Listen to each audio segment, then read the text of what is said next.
My name is Alicia Bond, and I am honored to be today's moderator. In honor of Cybersecurity Awareness Month, we've pulled together this highly esteemed group of thought leaders who all come to us with real-world experience with SBOMs. Each of our panelists have also played active roles to help various stakeholders through the SBOM journey and to ultimately drive SBOM adoption and standards to promote safety and consistency across the globe. So today, if time permits, we will try to take a couple of audience questions. So if you do have a question, please go ahead and enter it in the Q&A section, which should be on the bottom part of your Zoom monitor. So once again, I am so honored to have the opportunity to moderate today and introduce you to our panelists. You may notice that Joe Silvia is not here yet. Something came up and we are hoping he can still join. He may join us a little bit late. So I'm going to go ahead and give his background as an introduction in hopes that he is able to join us today. So Joe Silvia is the CEO of MedWare Cyber. Joe brings over 20 years of cybersecurity expertise with a specialization in embedded and medical devices. His mission is to protect patient safety and ensure the security of connected medical devices. Joe's extensive experience spans device security, wireless tech, and IoT. Joe is a true thought leader and highly regarded in the MedTech cybersecurity space. Next, I'd like to introduce Dick Brooks. Welcome, Dick. Dick is a co-founder and lead software engineer of Business Cyber Guardian. He is a true pioneer in software authenticity and cybersecurity. He holds a patent for his innovative methods in software verification, and he is the creator of the Software Assurance Guardian system. Dick is a key contributor to CISA's SBOM efforts and has worked on industry standards since 1992. Dick continues to engage in the development of energy industry standards and drives cybersecurity advancements across critical industries. Thank you for joining us today, Dick. Thank you, Alicia. Happy to be here. Awesome. Next, I'd like to introduce Melissa Rhodes. As a product security program manager at Medtronic, Melissa is leading the advancement of cybersecurity and SBOM practices across her company and beyond. With a strong background in systems engineering, she brings a wealth of experience to the cybersecurity landscape. Melissa is no stranger to the SBOM community at large, where her dedication and continuous contributions have made a significant impact and given her a key voice and made her a recognized leader in this space. Thank you so much for joining us, Melissa. It's a pleasure to be here. Thank you. Joe Silvia just joined us, and Joe, you missed your introduction. Thank you so much for being here. We are so glad you can join us. Thank you. Better late than never, right? Sorry, I apologize to everyone. Just got caught up with some scheduling stuff, so happy to be here. No problem at all. Thank you for joining us. And as my last introduction, I would like to introduce Ken Zalevsky. Ken is a certified cybersecurity leader with degrees from CMU and Harvard universities. He's a passionate advocate for advancing cybersecurity through innovative technologies. Ken has over 25 years of experience in the medical device industry, which includes leading cybersecurity for Bayer globally. He currently leads a committee focused on global standards and works with the FDA, Department of Homeland Security, and NTIA on SBOM and other cybersecurity initiatives. Ken is the founder and CEO of Vigilant Ops, which provides SBOM lifecycle management, helping clients to ensure safety, security, and compliance for the continuously growing cyber requirements. So, SBOM, it's a big topic, right? I'd like to actually start out by asking the audience, we're going to put a poll up and just ask you a quick question with regards to what's your experience level with SBOMs today? if you don't mind just clicking, it's all anonymous. No one will see what you're clicking. We're curious if you have any experience with an SBOM at all. If it's limited, if you've used them, maybe done risk assessments or something else. Have you created SBOMs? Or are you working on improving processes? Or are you an expert?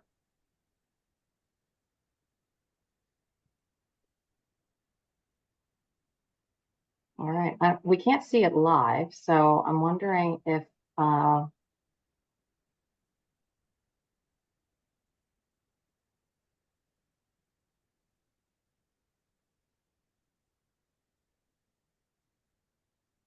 okay, so it looks like we do have some folks that do not have much experience. Okay, 13% are saying not much experience with an SBOM. Are we able to share the results on the screen or no? Doesn't look like we can, so maybe not. But there are 13% of the people who said they don't have much experience with SBOMs. So I think we can take the poll down, or if we can't, we were hoping it would populate automatically, and it doesn't look like that's working today with Zoom. So my apologies. Maybe we can put the results in the chat so that everyone can see those results. That would be awesome. And maybe let's just take down the poll. And why don't we start the conversation just with a quick high-level overview of what an SBOM is? Melissa, would you be willing to take that for us? Sure. So SBOMs is a software bill of materials. I'm not sure if that's actually been spelled out yet. So you're wanting to understand what is contained in a software release that is being released to the field. Many times that software will contain third-party code or third-party packages, and being able to manage what is inside of your release for being able to provide to your customers, or for risk assessments, or for different reasons. We'll get more into that later, is really important. So what an SBOM actually is a formal machine readable inventory of those included components and their dependencies between each other. And that inventory should be as comprehensive as possible, or, and this is a big or, like, tell where it's not comprehensive because it's hard to obtain that information. So if you know something's missing, to be very clear about what you know might be missing out of, and the rationale. It is also important that it include all open source and commercially provided included components, and that it also identify those proprietary components in a way that is uniquely identifiable as well. So I think that's a high level description. Anybody want to add anything? Okay. No?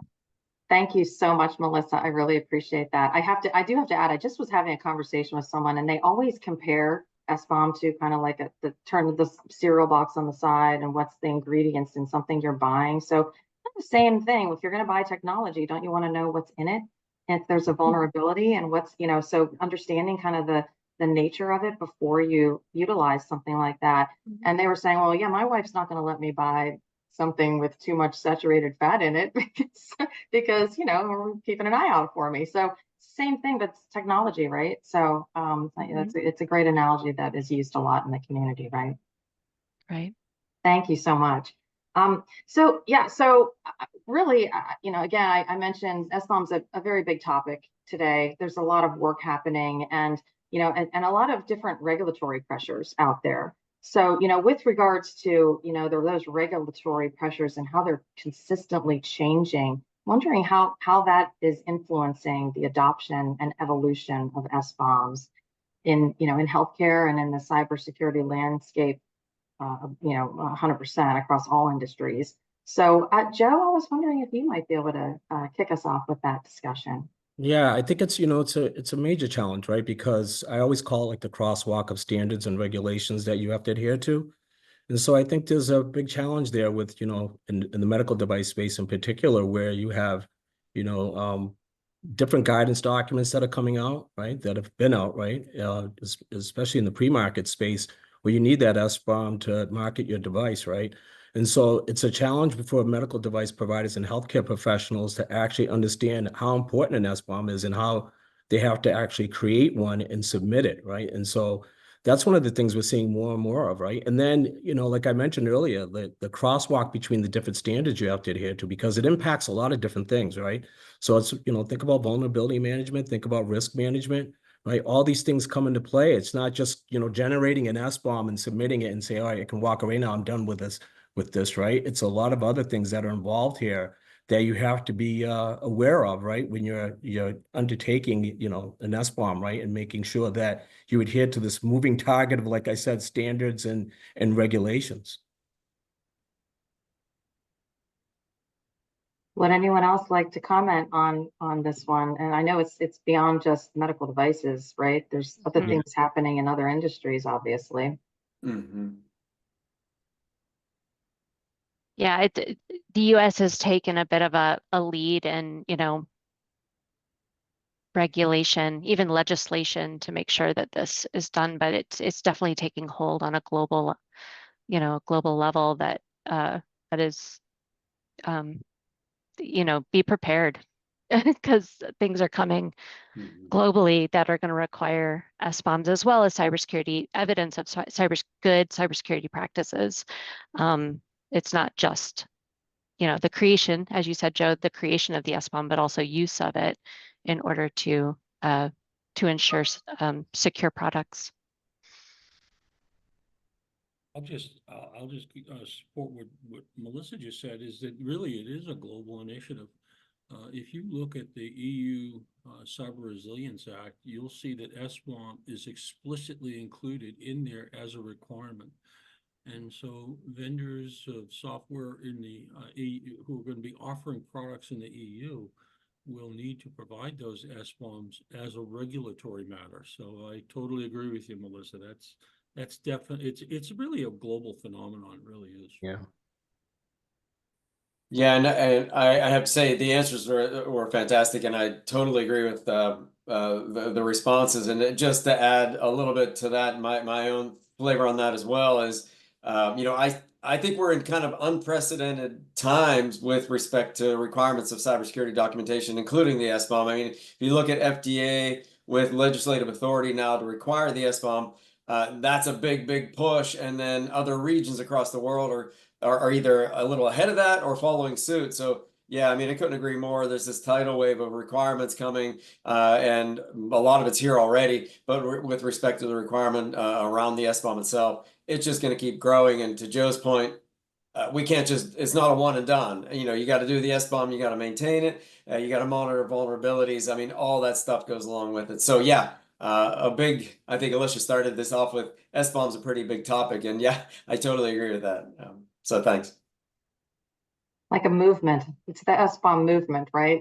That's going to keep on Yeah. going. It's going to keep going. Yeah, right. Yeah. Right. Yeah. Yeah. So, and Melissa, you mentioned kind of, how people are going to use the SBOM, right? So, when you create an SBOM and then figure out what the vulnerabilities are and maybe enrich it and whatnot, it's kind of a point in time, right? It's not so much a static thing. So maybe I'd love to hear how you think the industry can shift from viewing SBOMs as a static record to really focusing on, efficient gathering, management, interoperability, and use of the SBOM data. Sure. So, I mean, I think that many people think of when we say SBOM, they're thinking about it as a record, and as a something that you could print, right, and share with somebody, and it is that there is the record that you can share, but honestly, that should be supported by a database or a SBOM data that is kept in a data management system, because to do anything differently would be really inefficient. So to be able to especially internally to the manufacturer, the data found in the SBOM can be a rich source of information for software, for managing that software. And so developing a process to collect and manage that software component attribute information in a data management system to provide the unique opportunities for risk assessment, not only in product release, but also before product release, would really provide, a more secure product. Of course, the first requirement of that collection and management and assembly of that data would be for that machine readable record, right? You need that is the requirement. You need to have that machine readable record that you can share. But there's so many more things you could do with that SBOM data. With the increased data management focus, you could actually include the baseline attributes that are talked about in the framing document. If you guys are aware of, the new framing, the new edition of the framing document that has come out. But the manufacturer can then internally annotate those data fields with additional information. For instance, where was the source of that data? If it was, and I don't know if you're also familiar with the CISA publication about the SBOM types, that really would help identify the source of that data. Was it from an artifact scan? Was it directly from the supplier? Was it you can actually identify where that data came from to be able to decide whether it's fully trustable or if there's some question mark around what that data states because of where it came from. Another would be supplier contract restrictions.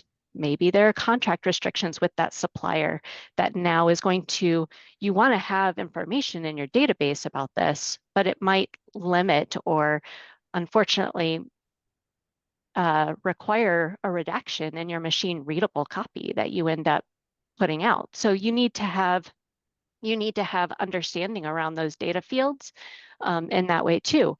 And then license concerns. Those are just 3 examples of things you may not want to have in your machine readable document record, but that you need to be keeping track of. I could talk more, but I think I'm going to stop there and say, data management around your SBOM data and shifting focus to that alongside of having that machine readable record is going to be important. 100%. I like the fact that, like what Melissa was talking about, Ken mentioned it as well, it's the total product life cycle, right?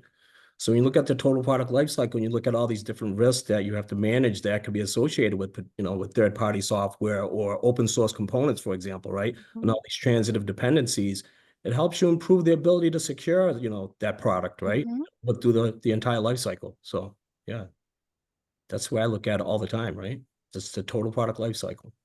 Yeah, and I agree with you, Joe, and I love that. And Melissa, you brought up a great point there. And we always say that it's not just a check the box exercise, Mm-hmm. right? I mean, you need to go beyond that. And to your point, I mean, I love that you can take the SBOM and actually make it useful internally, not just hey, I got to do this thing and give it to somebody. It's like I can use this to make my products more secure. So, I love that. And as you continuously monitor that and you're maintaining those SBOMs, you're building that secure product development framework, from the ground up. So that's fantastic. Yeah. Excellent. Dick, did you have anything you wanted to add? Well, no, I think my colleagues covered it pretty well there. I think, having the SBOM is, as is really critical. You need to be able to see when things are going bad. And, software is like food. It can go bad overnight. And the way you know that is by seeing that, having that SBOM and letting you know that you now have a vulnerable component in your running ecosystem. And SBOM gives you that Mm-hmm. level of visibility so that you can, take those early mitigations to try and protect Mm-hmm. yourselves from bad software. Yeah. So if I can build on that into my, I'm actually going to talk a little bit about that vulnerability management information and maybe even business risk management that you can do through SBOM data management. When you're collecting your information about your components, they don't have to just be the baseline attributes internally, right? You know, what you submit and what you provide to your customers, you know, might be limited to that information. It doesn't necessarily have to be limited to that either. But internally, you're gathering information that could be, I mean, level of support, end of support, you know, date, identified CVEs, CWEs. Like you're able to enrich your data as much, you know, based on whoever uses that data to do risk assessments, right? Like a new field in your legal department decides we need to gather this information about this component, and you enter it in as a new field in your data management system. Like it needs to be that flexible for a while as we're identifying what information do we need to know about components in order to fully assess risk internally before release and after release. Of course, the data is helpful for risk assessments of release product, but then also helpful for you know, in active development. Having this information readily at hand, you know, would help developers make those informed trade-off decisions to plan for product maintenance whenever the release does happen, as well as product pipeline. If you're, you know, you're releasing a product that is going to hit end of support, you know, has an included component that's going to hit end of support at a certain date, that's going to indicate you need to maybe have a follow-on product that's ready for, you know, so like that's just business management as well, business risk management as well. So there's lots of levers and lots of ways to use this information that would help build out a business model, as well as, you know, reduce your security risk in the market. Absolutely. Ken, anything to add?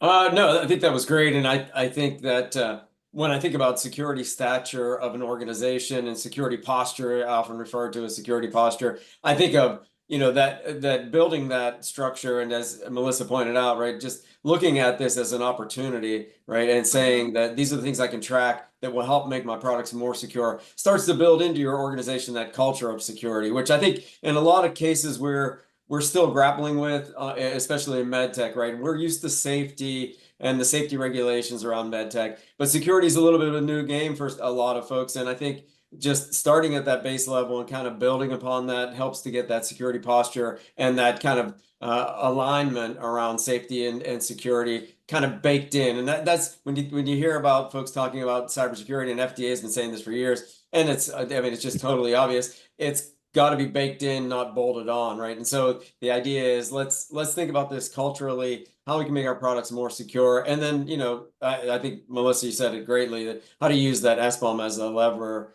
to help in the organization and making you just more secure across the board. So yeah, thank you. Yeah, a really good points. And I mean, Joe, you started off saying it's a total product life cycle. And I love, you know, the whole, it's not a bolt on, right? And it is. And Melissa, you just kind of underscored that as well. It's like, it can help development all the way through to, you know, end of life, right? And you've got to keep an eye on it. And I love Dick too. Your point about it's like food, it can go bad overnight. When we just talk about McDonald's, right? I mean, no one's going to McDonald's right now. Maybe they're back now. No one wants to wake up to sour milk. Yes, you Right. wake up to sour milk. Yes, exactly. So there's a lot of great analogies and good information there. Could I have a side of E. coli with that? Yeah. No, thank you. Right. Yeah. Supersize. Yes, yes. Supersize your SBOM. Yeah, right. Yeah, so kind of maybe changing gears just a little bit, back to kind of the one of the themes of this webinar, you know, is consistency, right, and global standards. So I'm wondering maybe if you could provide some real world examples of how inconsistencies in SBOMs might have impacted certain products. And so and maybe we'll start in MedTech with maybe Ken, if you don't mind. Yeah, sure. I mean, I think the first obvious thing that comes to my mind, and maybe I'm sure my colleagues here think the same thing, but Log4j is a great example of not being able to get at what you need to because you didn't even maybe you didn't have the SBOM information you needed. Maybe the SBOM wasn't consistent. I think Alicia's question was inconsistencies in the SBOM. But even if we back up to say, I didn't have an SBOM to begin with, right? So how do I know Log4j is even in these products? And then secondly, if you did have an SBOM and you're not getting to that level where you're understanding that particular component and the impact across your product line. Now, if you've got multiple products as a device manufacturer, and you're supporting these maybe hundreds of thousands of globally deployed devices, you want to know as quickly as you can where you're impacted. And I think not keeping that data up to date, not having the SBOM to begin with, obviously, but not keeping it up to date and making sure you understand which products could be potentially impacted by that kind of vulnerability is a huge gap, right? And Log4j just underscored the fact that a lot of us didn't know, right? So yeah, I turn over to my colleagues here to add more to that as well. Yeah, I think, I see it too, like, we live in a world with medical devices, connected devices, right? And, there's a lot of things that come into play here when, we look at the updatability and patchability of a particular medical device, right? And how that can be impacted. And to Ken's point, one of the things I noticed early on was Log4j example was great because I remember talking to people saying, well, if we didn't have an SBOM, we wouldn't be able to proactively look at what we had internally and look at our SBOM, examine it and say, wow, we actually have some of these components in here that have been impacted. What are we going to do about it, right? So then it leads into other things you're doing in your organization in terms of like threat modeling and all these other things to, again, to Ken's point, like and Melissa's point, look at your security posture as a whole, right? Not just as one snapshot in time, right? Looking at it over the long haul. 100%. Chime in on this. I think that as Melissa and Ken have pointed out already, and Joe, that there's many uses for these SBOMs. And one in particular that really doesn't get discussed a lot is the fact that an SBOM will identify the vendors of these products and the subcomponents as well. So this gives you a handle into being able to do a risk assessment based on the vendors that are supplying the materials. And so if the government comes along and says, oh, hey, Medtronic, you guys can't use any Huawei material in your product.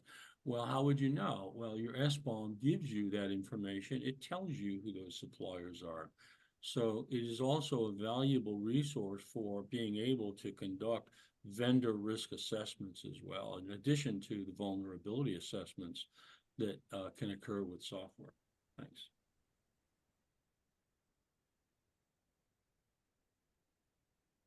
Any other thoughts anyone would like to add? Well, we've got a few questions that have come through. So I think we'll sprinkle a couple of these in, if that's okay with the panelists. Why don't we start with the first one? So can you talk about an audit or validation process for your SBOMs? A piece we've run into is several-fold. CPE is really required for open source, and getting them right manually can be challenging. Several tools I've tried don't do any error checking on bombs, but instead reflect zero vulnerabilities. Who would like to start with that question? I'll just echo that currently that is a big frustration across the board. You're not alone.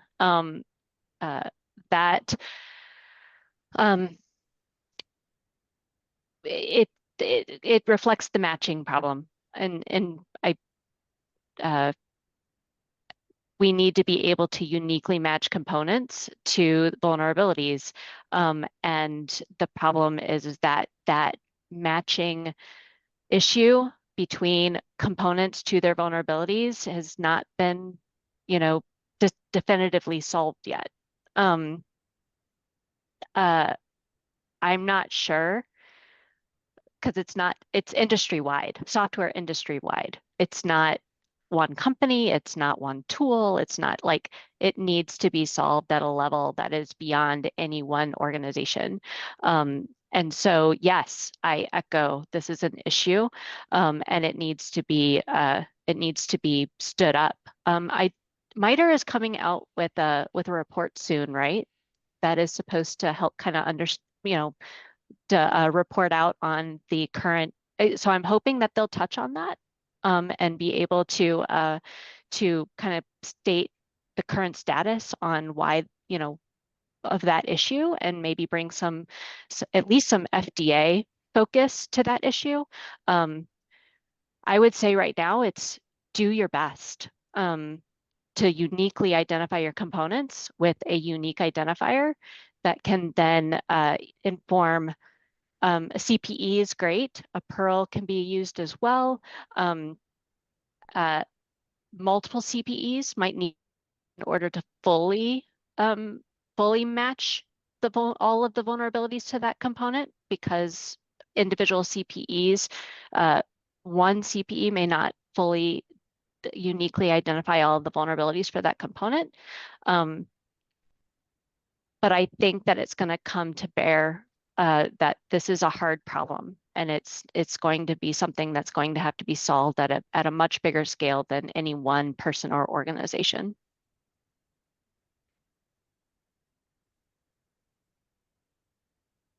I think Jeff Burke just made a comment in the chat that I believe is really one of the challenges we face, and Melissa pointed out, is that the places we look for vulnerabilities like NIST NVD, they don't make it easy to identify vulnerabilities.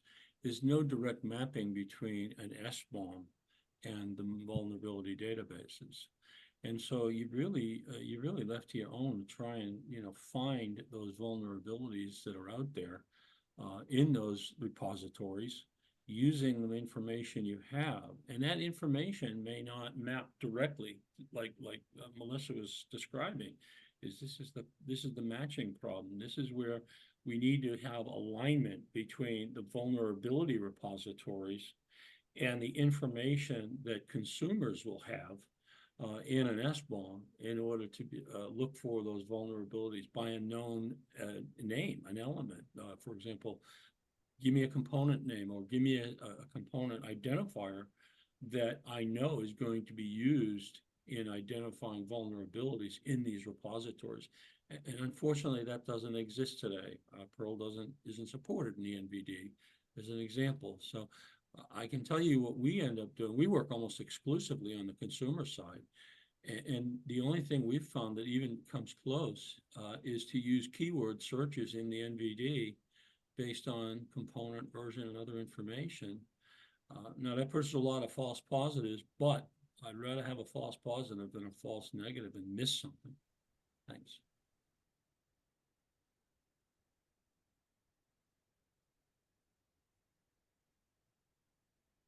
Yeah, I'll comment on that as well. I mean, I think, well, Vigilant Ops does a lot of that behind the scenes. So we've got an algorithm that runs that does exactly what you said, Dick. We transform strings, we search NVD, and we pull back results and try to eliminate false positives using context instead of content. All that said, though, it's still a big problem. We still apply some manual effort to it as well. And I don't know that it's going to go away anytime soon. I mean, we'd like to say that, I think Melissa pointed out at the beginning, it's not just an industry specific problem, it's across the board with software. And so how do you address that? How do you even start to address that? It sounds like it needs a standard, and how long a standard takes to create and how many folks have to agree to it. So I feel like it's going to be a problem that's around for a little while. And I think the best you can do is look for a solution, maybe automates some of that. You're not going to automate 100% of it, but automates as much as you can. And then, you save your manual effort for things that are anomalies.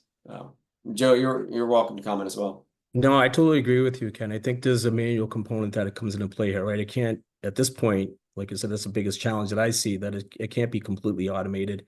And so there has to be some manual intervention, right? To make sure, like you said, I think focusing your time on things that are like anomalies, right? So yeah, I totally agree with that. That's the approach I've been seeing too most of the time. I think it might be also important, if we're going back to an SBOM is not just static data, right? That as you learn more and as you find that CPE, or as a CPE is newly generated, like you have to go back update the information in your SBOM data to be able to make that connection.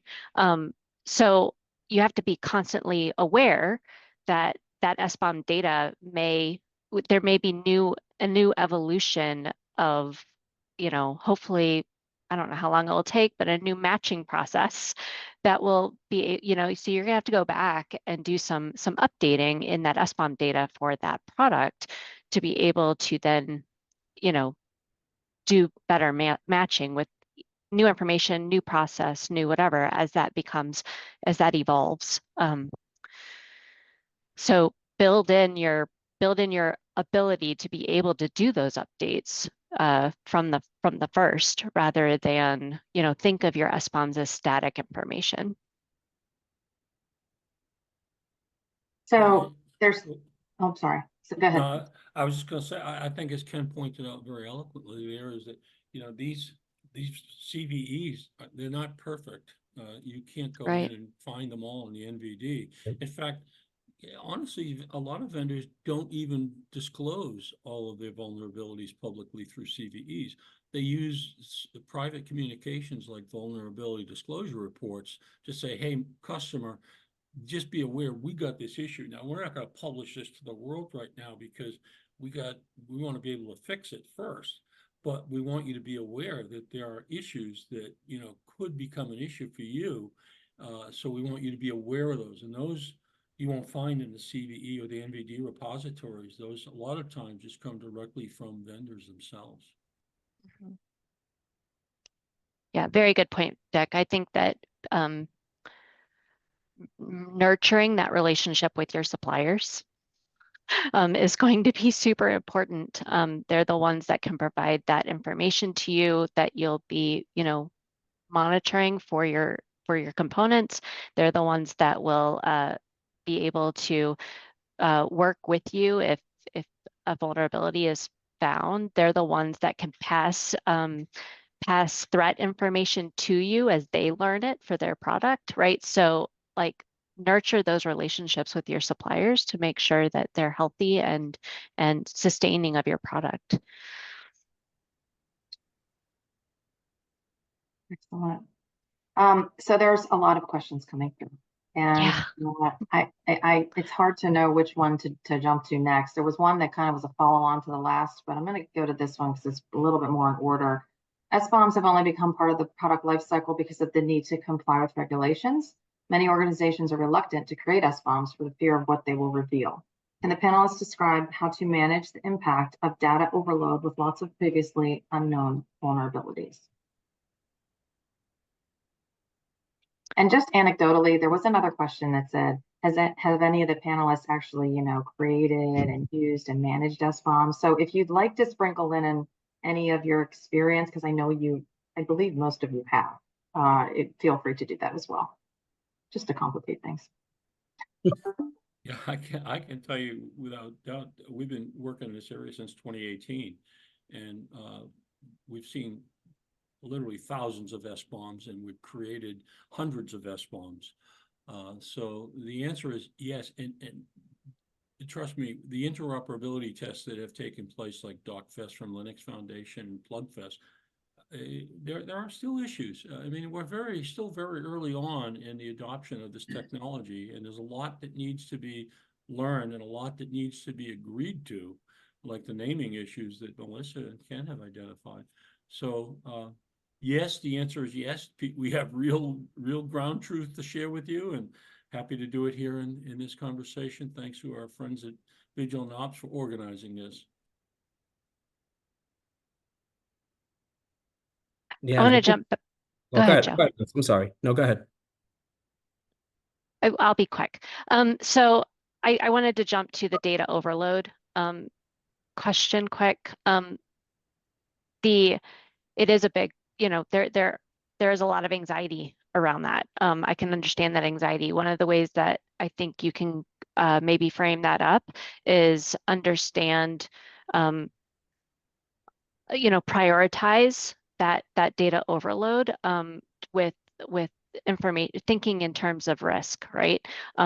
What products bring your company the most risk what products potentially have an attack profile, that inherent attack profile that bring risk to the user of your product, and maybe prioritize their vulnerabilities first. That's one way of thinking about it. I know of other strategies where they take all of the components that are used across all of their products and prioritize understanding the vulnerabilities of the highest risk components instead of highest risk products. So it's really about trying to figure out how to best allocate your resources as you're burning that down, and then have a rationale for your approach. So if you ever are audited for, why are you looking at this rather than that, you have a rationale for why you are trying to burn down risk in this area, and you're only minimally looking over here for a time, right? So I guess that's my recommendation. So I'm glad Melissa segued into audits, because I do a lot of audits, and I think one of the questions I saw too that I was looking at is, SBOMs. When I'm working with SBOMs, and there's kind of a confusion of, all right, SBOM and SOUP, right? And what's the differences between them too, right? Especially in the context of 62304, where you look at, it's saying that you have to identify and classify all your SOUP items, and throughout your product life cycle, development life cycle, so forth and so on, including risk assessments, right? And so I look at that, but I think what I find, especially when I audit, when I start looking at how their SBOM approach is and how they approach SOUP, sometimes they don't understand the difference, right? With SOUP is, with SBOM is like looking at it from transparency perspective too, right? You're looking at everything, right? And the SOUP items are more, getting visibility into some of those software components and looking at maybe potential vulnerabilities and risk management, right? But I think those are the things where I work the most with SBOMs, where I'm looking at, are they well-formed SBOMs, and are they looking at the differences between SBOM and also SOUP, right? And then tying them all together, right? Because they are distinct, but they are related, right? And so that's why I wanted to make sure that there was a question in it about that I kind of showed the difference between the two and how I work with SBOMs on a daily, especially with audits.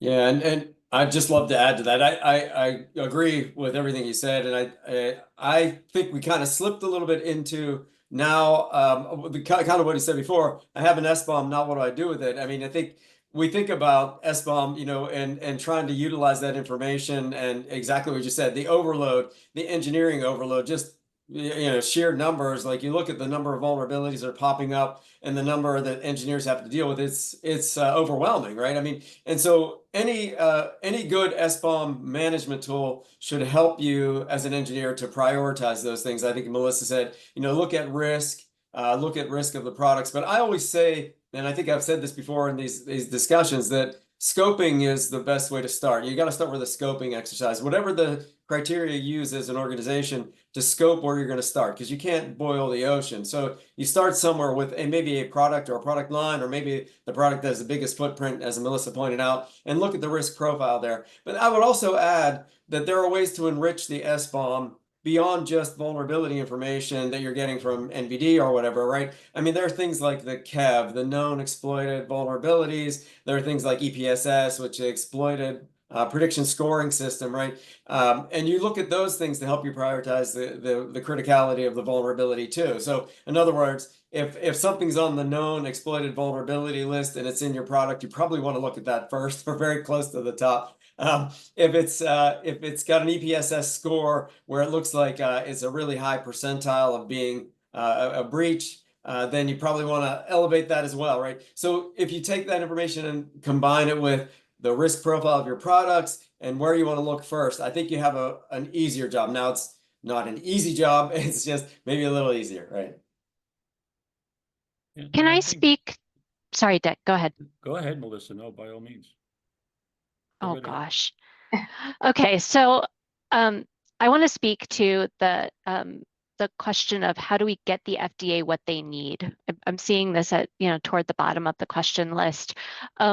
When when you end up in a situation where your SBOM, you just can't get to that information in your SBOM data that the FDA wants. I feel like documenting that effort and the rationale of why you're bringing the information as it is a really good start for that conversation with the FDA.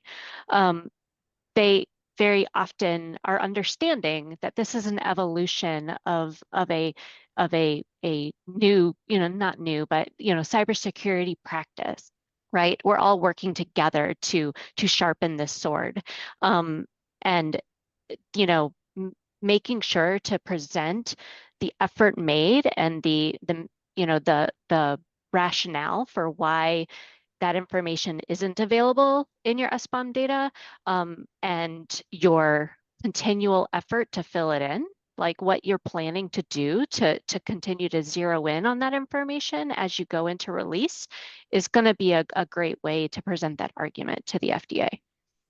Yeah, I couldn't agree more with that. I know I see this all the time, right? Like objective evidence and rationale, right? So like to Melissa's points, that's the way to go about it. You just can't say we're not doing this because we're not, right? You got to have some rationale behind it and then provide that objective evidence, right? So. And I'll just make 2 points. I think to Ken's point, or that he talked about KEVs. KEVs are extremely dangerous, and because they enable simultaneous attacks, and because these are common, they exist in multiple devices. It's very common to find that multiple simultaneous attacks occur when a KEV is present. So KEVs are absolutely one of the most important there. And to your point about, FDA, I honestly don't even know what FDA does with the SBOMs they get. Seriously, I don't have a clue. but I do know that Joe and I have both had meetings with FDA and had communicated with them some of the things that we thought would be helpful for prescriptive guidance. Tell us specifically what you want to know about that item about not having any KEVs. Show us what we can give you that shows there's no KEVs. What is the answer to that? So, I think personally, I think the FDA would help a lot of people by being more prescriptive about what they would like to see in these filings with regard to the specific SBOM types, the specific way to communicate information about their vulnerability reporting information, and anything that will just give us all something to grab onto and say, okay, they want an 8-ounce coffee cup, give them an 8-ounce coffee cup. Thanks.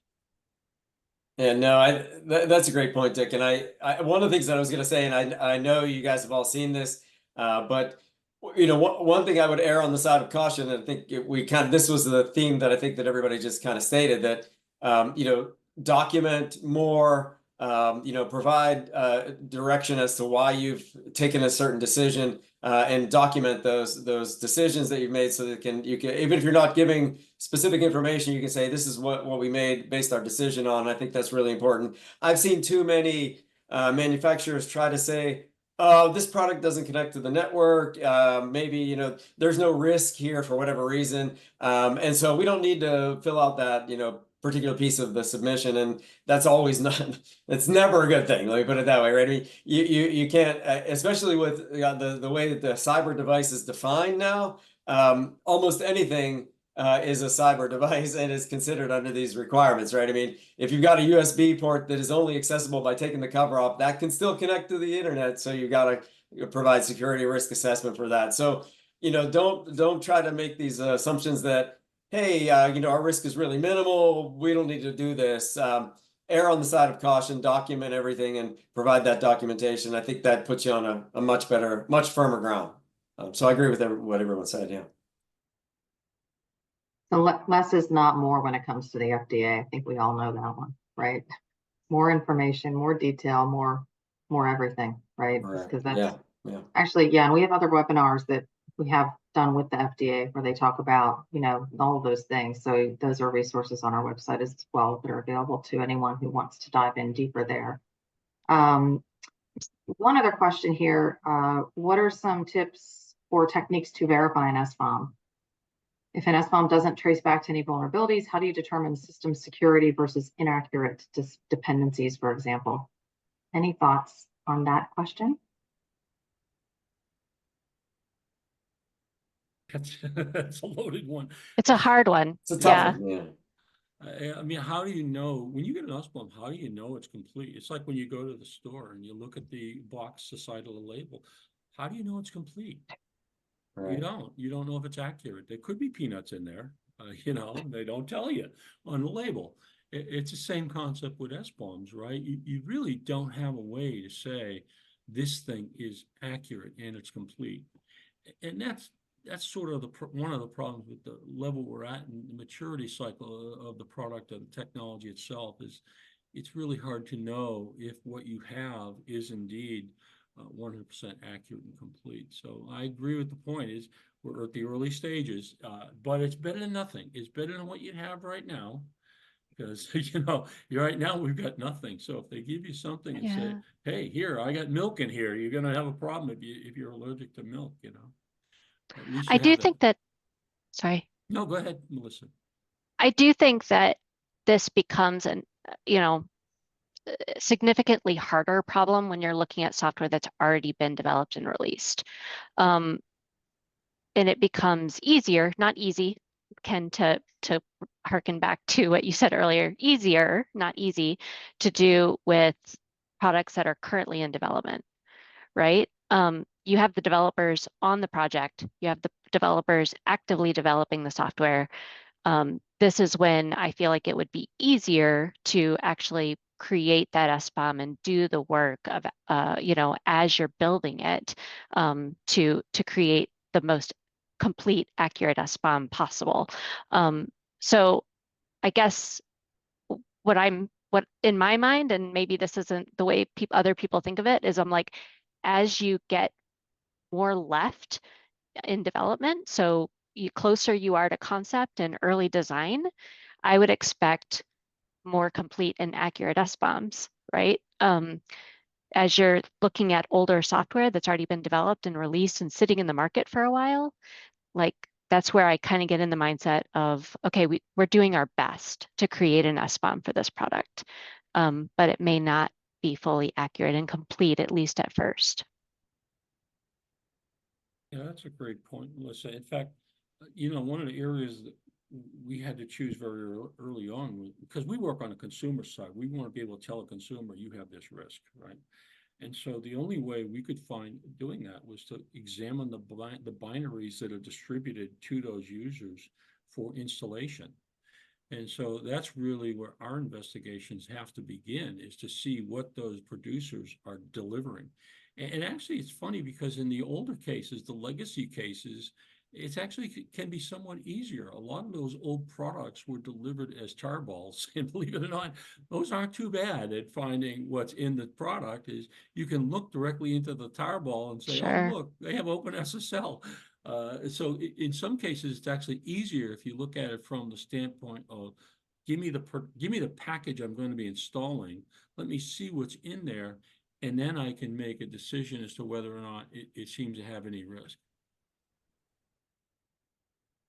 Yeah, I think, you think about securing the software supply chain, right? And Ken, you and I have talked about that complete SBOM many times, right? And on other panels and in different separate discussions, right? So yeah, that's Dick, you bring up a great point as well. Yeah, no, I agree with you, Joe. And yeah, but what popped in my head when I heard that question was baseline. We all got to start somewhere. It would be great to say, I'm developing SBOMs, generating SBOMs today, and they're completely accurate. And I know that the stuff in the field is, complying with these things, but it's just not where we are. So I think you need to be realistic and say, I'm going to start with the baseline. And then I think over time, you can look at additional versions of that same piece of software and measure the discrepancies of the SBOMs, and you'll get better and you'll fine tune it. And eventually you get to a point where you'll be like, I'm pretty confident in this SBOM, right? But that's not where we are today. And I'll just go on a record and say, I think that I work with the Healthcare Sector Coordinating Council, and they are looking at a lot of different areas to try and get their own processes, to be effective. And so, they're still getting their sea legs as well here. So, they're learning as they go, and we're learning as we go. So we're all learning at once. Awesome. We only have 5 minutes left, so why don't we do a quick response to this last question? And it kind of, actually, it's interesting because it kind of ties to one of the last comments I saw. I'd recommend an SBOM per software release in your project. And when you talk about kind of the shifting left, Melissa, you brought up, right? So, and CISA's secure by design, why don't we talk a little bit about what role SBOM plays in that a little bit, and that kind of ties into everything. And let's do a quick one with just a few minutes, and we'll close out. Dick, would you like to start us off on that one? Happy to, Alicia. Yeah, so the CISA Secure by Design initiative is really about principles and practices that are designed to protect the consumer from harm. And so it's really intended to give the consumers that visibility they need to be able to make a judgment call. Is this product secure enough or trustworthy enough for me to deploy in my environment? And so they have produced a software acquisition guide that gives you very specific details about what to look for to identify practices that are being used by vendors. And prominent in that list of practices is the creation of SBOMs. So having an SBOM is a critically key component to being able to verify a product and a vendor as being secure by design and trustworthy. So if you're interested, there's a software acquisition guide. Just go to Google and say software acquisition guide, and you'll find the CISA Secure by Design materials for that. Anyone else want to add on to that? All right. Well, I would like to thank, first of all, our panelists for their awesome insights and for the time today. And I'd really also like to thank all of the attendees. You really asked some great questions, and it shows that this is, I saw some comments, SBOM's a good initiative. I mean, it shows that it is a movement, and there's just some great activity out there. So just really as key takeaways, and the consistency of SBOMs is truly critical. So, endeavor to achieve consistency as much as you can, both internally and externally, because it's really an ecosystem when you think about it. Producers of technology and consumers of technology, the more consistency we have, the more successful this can be and the safer we can be in all industries. Know that there are resources available. In fact, there were so many great things brought up on this call: Secure by Design, the framing documents, and all the work that the groups have done. All of the folks on this call have been involved, and it's been really amazing. We are going to send out a follow-up email with a replay of this session, but also with several links to everything that was, as much things as we can recall that were mentioned today. So all those framing documents and whatnot. If you have additional questions, feel free to reach out to us. Or obviously, if you need help with SBOMs, feel free to reach out to us. Our email is there. And lastly, SBOMs are critical for software supply chain security. So I really thank everyone, not only for participating, but for being active and in a big way. And our thought leaders here are just doing tremendous things. So thank you, everyone. Appreciate it. I think it was a really great discussion. Thanks, everyone. It was Thank you. fantastic. Enjoyed it. Yes, thanks. Thanks for joining, everyone. Take care.